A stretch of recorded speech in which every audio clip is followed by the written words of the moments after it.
Amém. Glória a Deus.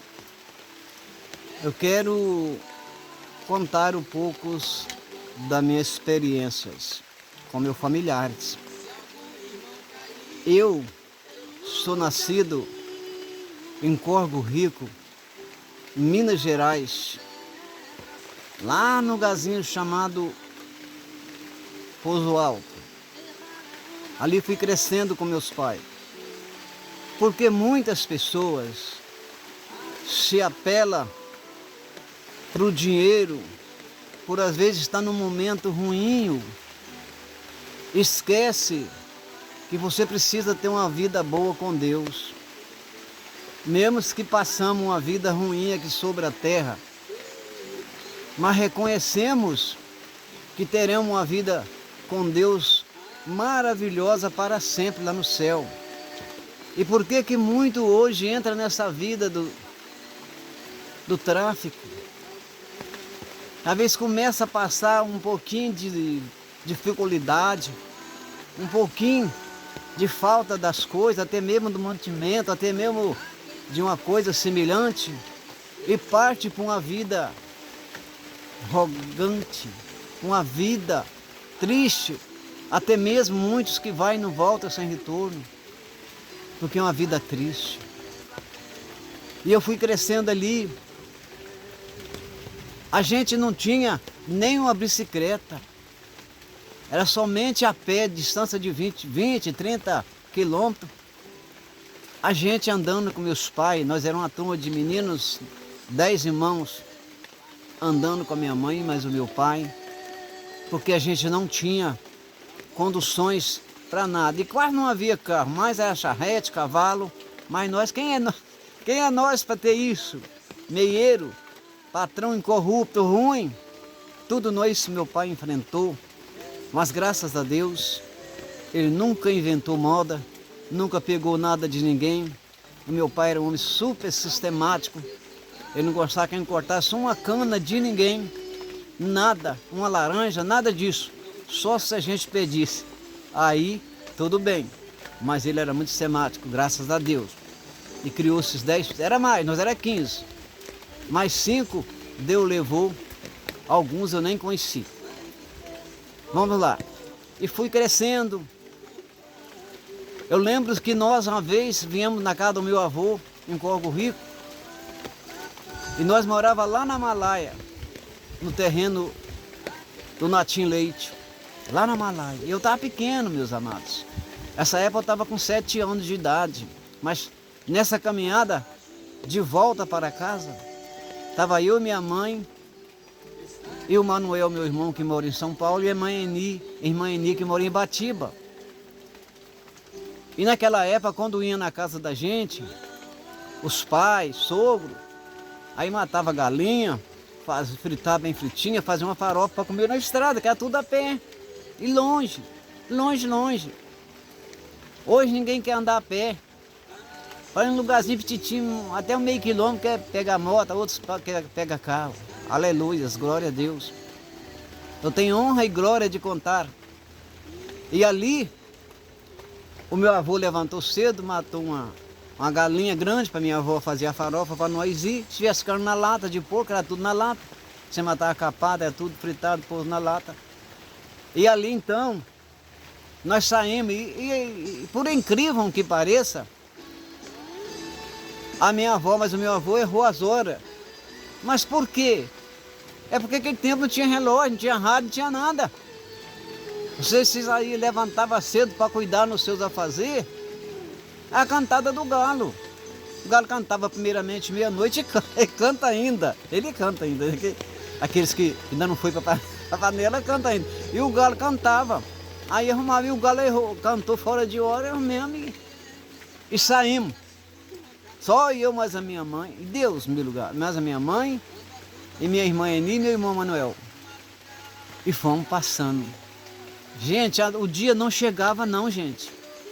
Meu Deus, o dia não chegava e nós lá vai. E por incrível que apareça, na fazenda Macile, Quando nós veio para casa da vovó, nós encontramos 2 enterros, um atrás do outro. Naquele tempo eu tinha um medo só de ver enterro, só de ver caixão eu tinha medo. Aí passou por nós, e nós viemos para casa da vovó. E quando nós voltamos aqui, tudo é incrível que apareça, erra as horas, nesse mesmo local, nós encontramos com as 3 ou 4 pessoas de noite, e aquelas pessoas era maligna, era invisível. A minha mãe soldou, só rimungou, não saiu nada e nós fomos embora. Mas a minha mãe, a minha saudosa mãe, ela não falou. Não falou nada com nós. Ela viu que era um trem maligno, que era trem do outro mundo. Ela não falou. O que acontece? Se ela falasse comigo, com o Nelinho, meu irmão, que ele é Manuel, mas tem apelido Nelinho, e com a minha irmã, nós é capaz de ter derrubado. Nós é capaz de ter derrubado nossa mãe no meio da estrada, de tanto medo, que a gente já tinha um medo danado, né? Mas Deus abençoou que ela não falou. Depois chegamos em casa, nessa distância toda. Meu pai estava coando o café de manhã cedo e falou, uai, mas que hora você saiu de lá? Aí ela foi contar para o meu pai o que ela passou na estrada. Você falou para os meninos? Ele, não falou. Nós agarrávamos ela, nós ia até jogar no chão, tanto medo. E aí, bem, viemos crescendo, teve dia de ter trem para comer à vontade, colheita de arroz, colheita de milho, mas teve dia de não ter nada em casa. Tudo isso fomos passando, essa família tão grande de irmão nunca praticou coisas erradas nesse mundo. Eu tenho orgulho por isso. Viemos crescendo, né? Vindo passar dificuldades, até mesmo na comida.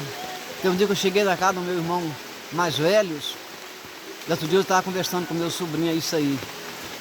Vamos lá numa casinha ruim, uma casinha de barro, taubinha. E quando a minha cunhada punha o comer para nós, era uma vasilhinha para 2, 3, 4 comer ali. E aquele que ficava mais esperto, tinha que ficar mais esperto. Se ficar mais esperto, senão o outro comia mais. É uma vazia só para 4, 3, 4, a gente tinha que ficar esperto, né?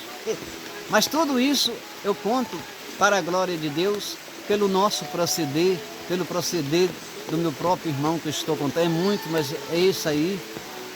Graças a Deus, Deus já levou ele, né? Ficou a família dele, tem um pouco, já morreram um pouco, mas graças a Deus, depois ele foi consertando a vida, possuiu terra, possuiu carro, graças a Deus, Deus melhorou a vida dele e nunca praticou o errado. O errado que eu digo não é um adultério, é errado sim. O errado que eu digo é lançar a mão naquilo que nasceu, lançar a mão naquilo que você não produziu, que você não plantou. Graças a Deus nunca houve isso e a gente vem crescendo. E esse patrão de antigamente, meus amados, não é igual hoje. Hoje você tem segurança. O patrão te coloca lá, ele tem que fazer um contrato para você. Você vai andando bem com ele com você, você vai viver tranquilo. E aquele tempo não tinha. Quantas vezes nós entramos nessa própria fazenda, o patrão muito ruim, o arroz ele passava o pinche nele para ninguém mexer, para não comer, já está no jeito de plantar. É terrível esse patrão. Eu me lembro bem que meu pai plantou um bananeiral. Quando ele estava, aquele bananeiral, cada um cacho medonho, quando ele estava dando cacho, o homem perde a casa a eles. E vários patrões faziam isso. Depois estava tudo mansinho, pedia a casa. Foi que aquela vida desse jeito. Mas graças a Deus, foi gostoso. A gente viveu no respeito do pai e a mãe, muito respeito. Meu pai era muito bom para nós, mas se eu estivesse conversando com alguém e a gente aproximasse, ele só olhava assim com o olho meio coisa, a gente saía caindo fora. E as mães também, não podia estar no meio de assunto, né? Tava brincando para lá, e elas conversando para lá, o pai também conversando para lá. Era isso, respeito, como hoje disparou a falta de respeito. Filho não respeita pai, filha não respeita a mãe, é aquela bagunça. Você não sabe quem tem autoridade dentro de uma casa, hoje. E aquele tempo era muito lindo, muito lindo. A gente passava uma vida ruinha, passava uma vidazinha mais melhor, mas tinha respeito do nosso pai e da nossa mãe. Nós tínhamos um vizinho ali na Malaia que tinha um filho já de 18 anos para 19. Os pais eram o compadre da minha mãe. E aí fizemos a fogueira lá em casa. Aquele tempo fazia fogueira, hoje faz também, mas nós não mexemos mais. O pai fez uma fogueirona grande e ele veio, o pai dele não estava em casa, não tinha saído por ali, ele veio. Meu irmão, que faleceu aqui no Paulista, falou para ele: vamos, rapaz, não tem problema não, você já tem 19 anos e seu pai é compadre da minha mãe, não vai importar não. Bem, ele veio e tá lá bem, de braço cruzado, quentando fogo. Aí o velho chegou, não era muito velho não, era bem novo o homem. Aquela foicinha, todo mundo carregava uma foicinha desse tamanhozinho debaixo do braço. Ele falou: meu filho, quem mandou você vir para cá? Eu dei ordem, ó, foi mesmo que pôr uma água no fogo. O menino acompanhou o pai dele e foi embora. Faz isso hoje, faz isso hoje. Então era um respeito. Passamos muitas vidas ruins. Nós viemos de Corvo Rico aos Miranda, no sepulcro do meu avô, da minha avó, que está lá meu avô, está minha avó, está o meu pai, está a minha mãe, estão tudo lá. Viemos a pé. Eu me lembro que nós até passeamos na casa de um tio da minha mãe, tio nosso, tio Raimundo. Só chegamos na porta, a mãe passou, que passava, a estrada passava perto, no Miranda. A mãe só passou assim na porta, tomou bênção, nós tomamos também. Falou: chega, vamos entrar. Ah, não posso, que é muito longe. Aí não entramos, fomos embora para Corvo Rico, chegamos de noite. Tudo isso nós passamos nessa caminhada, meus amados. Não é a tecnologia que tem hoje que é boa.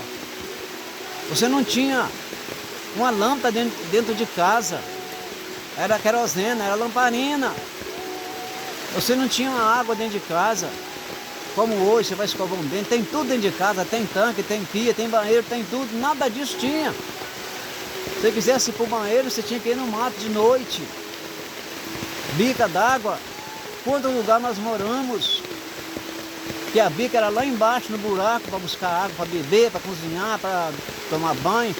E aquele tempo era tomar banho na bacia. Não tinha chuveiro, não tinha banheiro. Você deitava dentro de uma baciona grande, alguém da família vinha lavar as suas costas. Tudo isso a gente passou por essas trajetórias todas para hoje que eu cheguei até aqui.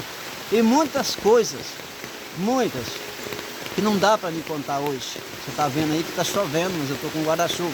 Não dá para me fazer tudo isso hoje. Um dia no Carvalhos, lá em Lajinha, no sítio do Manel Manduca, Carvalhinho, meu pai caçou gordura o dia todo para a mãe fazer almoço para nós. Conseguiu achar 1 quilo de gordura, 1 quilo. Mas depois foi moer cana para Degarapa, o engenheiro era meio longe. Aí, como estão lá, botaram, em vez de pôr a gordura em cima, pôs embaixo, o cachorro comeu tudo. Comeu tudo. No outro dia lá vai meu pai caçar de novo. Tudo isso a gente passou, meus queridos. O patrão, papai trabalhando, nós trabalhando mesmo, encomendou ele um toicinho da Lajinha. O que ele fez? Levou 1 quilinho de toicinho, aquele monte de gente, nós está praticamente quase tudo em casa, levou 1 quilinho. Nós ficamos ali saindo, então passamos por tudo isso. Para resumir hoje, que o diácono Júlio está contando aqui, eu não tenho fazenda, não. Eu tenho aqui um pedacinho de terra, eu tenho a minha casa, eu tenho a minha condição de sair, graças a Deus, não coloco isso no lugar de Deus, porque meu Deus é em primeiro lugar. Mas graças a Deus, hoje, eu como o que eu quiser e bebo o que eu quiser. Graças a Deus, Deus me abençoou, que eu tenho tudo isso. Mas passei por isso, porque alguém vê, a gente não sabe o que a gente passou. Não, ninguém sabe. Mas Deus é testemunho e sabe o que a gente passou. Mas não desistiu e nem se torceu para a coisa errada. Graças a Deus, nem torcemos para a coisa errada. Que Deus abençoe vocês. Não deu para contar tudo, mas um pouquinho da minha experiência. Fiquem com Deus. Que Deus abençoe a todos vocês. É a experiência, um pouquinho da experiência do diácono Júlio.